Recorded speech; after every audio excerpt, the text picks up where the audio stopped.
Drawing room में एक पिता और उसका बेटा बैठे थे। पिता पेपर पढ़ रहे थे और बेटा मोबाइल में व्यस्त था। अचानक ड्राइंग रूम में बैठे बाप बेटे दोनों को किचन से कोई कांच का बर्तन टूटने की आवाज आई।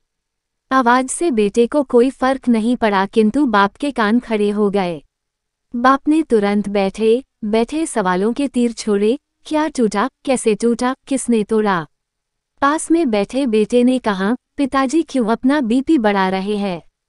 मैं यही से बता सकता हूँ कि कांच का बर्तन किससे टूटा होगा। बाप ने कहा, बेटा बीपी तो बढ़ेगा ना, क्योंकि वो बर्तन फिर से खरीद कर तो मुझे ही देना पड़ेगा। चलो तुम बताओ बर्तन किसने तोड़ा होगा? बेटे ने कहा, माँ से टूटा होगा। पिता ने पूछा, क्यों? मेरी बीवी क्यों, तुम्हारी बीवी क्यों नहीं? बेटे ने कहा, मेरी बीवी समझदार है। पिता का मन नहीं माना तो तुरंत किचन की ओर चल पड़े। वहां जाकर पूछा कि बर्तन किसने तोड़ा, तो उनकी पत्नी सामने आई और कहा, मुझसे टूटा है, क्या करोगे? उन्होंने कहा, कुछ नहीं करूंगा, मैं नया खरीद कर दूंगा, मगर चीजें संभाल कर इस्तेमाल करना। वो वापस ड्राइंग रूम में आए और बेटे से पूछा कि तुम्हें कैसे पता चला कि बर्तन तुम्हारी माँ ने तोड़ा?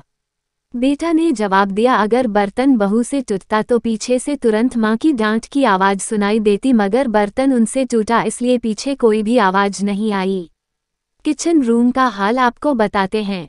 ससुर के जाते ही बहू ने सास के पैर पकड़ लिए और कहने लगी, मजे आप बहुत अच्छी है, हर बार आप मेरी गलतियां छुपा देती है। दोस्तों, कहानी का सार बड़ा ही सिंपल है। अक्सर हम लोग किसी भी सिचुएशन के बारे में अपनी अपनी धारणाएं पहले ही बना लेते हैं और सोचते हैं कि वही सच है, मगर ज़्यादातर बार ऐसा नहीं होता। फ्रेंड्स, आपको ये छोटी पारिवारिक कहानी कैसी लगी हमें कमेंट में ज़रूर बताइए।